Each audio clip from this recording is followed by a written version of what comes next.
इस दूसरे अध्याय के 17वें श्लोक में क्या कहता है गीता ज्ञानदाता? अपने से अन्य परमात्मा की महिमा बताता है। कहता है कि नाश रहित तो उसको जान जिससे ये संपूर्ण जगत दृश्य वर्ग व्याप्त है और इस अविनाशी का विनाश करने में कोई भी समर्थ नहीं है। 10वें अध्याय का दूसरा श्लोक, ये अध्याय नंबर 10 का और श्लोक नंबर 2 है। यहीं पर मेरी उत्पत्ति को गीता ज्ञानदाता ब्रह्म कहता है मेरा जन्म तो हुआ है, मेरी उत्पत्ति को लीला से प्रकट होने से नहीं, मेरी उत्पत्ति को न देवता लोग जानते हैं और न महर्षि ही जानते हैं, क्योंकि मैं सब प्रकार से देवताओं और महर्षियों का भी आदि कारण हूँ। भावार्थ क्या है इस गीता ज्ञानदाता का कि ये जितने भी इस ब्रह्मांड के अंदर, इसके लोक में 21 ब्रह्मांड में जितने भी ऋषि महर्षि ब्रह्मा विष्णु महेश देवता या जीव हैं, जैसे ब्रह्मा विष्णु महेश की उत्पत्ति दुर्गा और इस काल के संयोग से हुई है, तो ये ब्रह्मा विष्णु महेश को आज तक अपने पिता का ज्ञान नहीं। 3 देव सो उसको धावे, निरंजन का वो पार न पावे। इसने प्रतिज्ञा कर रखी है कि मैं कभी भी अपने वास्तविक रूप में किसी को दर्शन नहीं दूंगा और मेरा भेद दुर्गा तो किसी को मत बताना। तो दुर्गा देवी जो है, देवी जी उस निरंजन के डर से उसका कोई यथार्थ ज्ञान अपने बच्चों को भी नहीं बताती।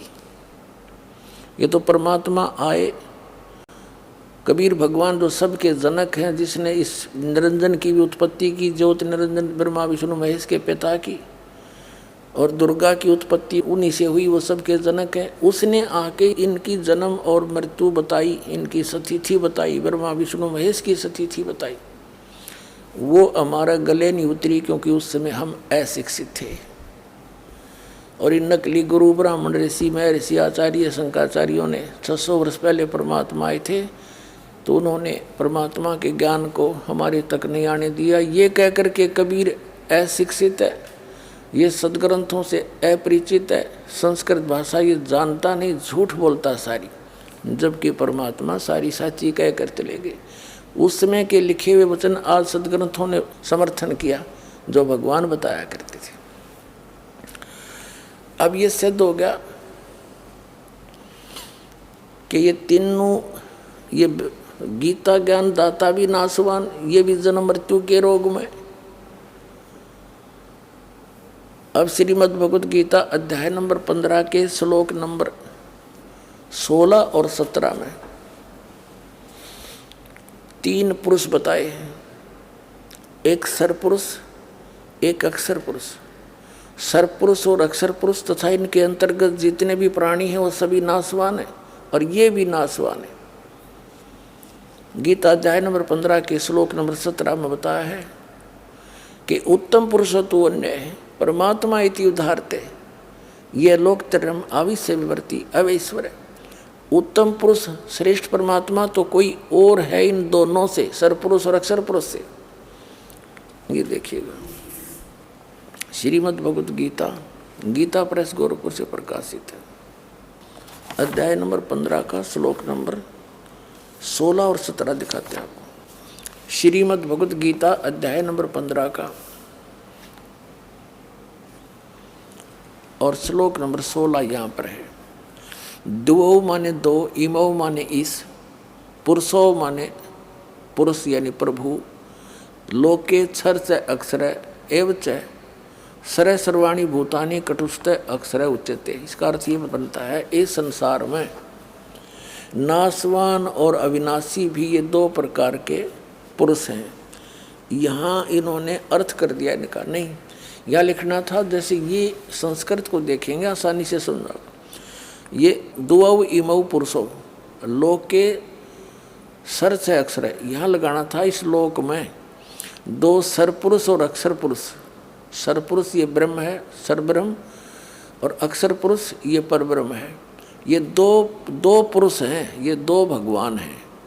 यहाँ देखना इस संसार में सरपुरुष और अक्षर पुरुष लिखना था यहाँ पर। ये दो प्रकार के प्रभु हैं, पुरुष माने पुरुष हैं, ये दो प्रकार के हैं। और सब प्राणियों के, संपूर्ण प्राणियों के शरीर नाशवान है, जीवात्मा किसी की नहीं मरती।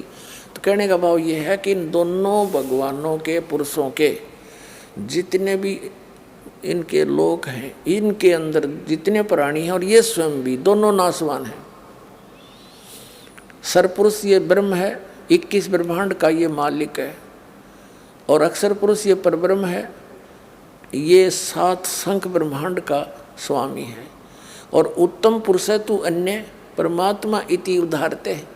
ये देखिएगा गीता अध्याय नंबर 15 के और श्लोक नंबर 17 में, ये 17 में उत्तम पुरुष है तू अन्य।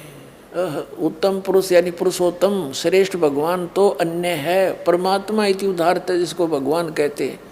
इन दोनों से सरपुरुष और अक्षर पुरुष से तो वो अन्य है, कोई और है जो तीनों लोकों में प्रवेश करके सबका धारण पोषण करता, वो अवय ईश्वर है। अवय माने अविनाशी, अवय अविनाशी। यहाँ देखिएगा उत्तम पुरुष तो अन्य ही है, इन दोनों से भी न्यारा है वो, जो तीनों लोकों में प्रवेश करके सबका धारण पोषण करता है। वो अविनाशी परमेश्वर परमात्मा कहा गया है।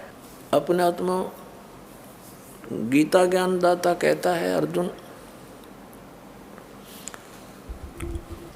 यदि तूने मेरी शरण में रहना है तो युद्ध भी करना पड़ेगा। 8वें अध्याय के 5 और 7 श्लोक में गीता ज्ञानदाता कहता है कि तू युद्ध भी कर, मेरा स्मरण भी कर, मुझे प्राप्त होगा। लेकिन युद्ध, जहाँ युद्ध करना पड़े फिर वहाँ शांति नहीं हो सकती। इसलिए 8वें अध्याय के 8, 9, 10 श्लोक में कहा कि तू उस परमात्मा की भक्ति, परम अक्षर ब्रह्म की उत्तम पुरुष है, तू अन्य उसकी भक्ति करेगा तो उसको प्राप्त होगा। मेरी भक्ति करेगा तो मुझे प्राप्त होगा। लेकिन मेरी भक्ति करेगा तो युद्ध करना पड़ेगा, शांति नाम की चीज नहीं। 18वें अध्याय के 62वें श्लोक में कहा कि अर्जुन तू सर्वभाव से, गीता जी में कहा है कि सर्वभाव से उस परमेश्वर की शरण में जा, उसकी कृपा से तू परम शांति को और सनातन परम धाम को, सनातन यानी सबसे सदा का रहने वाला शाश्वत स्थान को प्राप्त होगा। 15वें अध्याय के 1 से लेकर 4 में ये स्पष्ट किया है कि ऊपर को जड़, नीचे को तीनों गुण रूपी शाखा वाला ये उल्टा लटका हुआ संसार रूपी वृक्ष है। और जो संत इसके सभी भाग बता देगा, तना कौन है, डार कौन है, शाखा कौन है और जड़ कौन है, कौन भगवान है, तो वो सवेदवित, वो तत्वदर्शी संत है।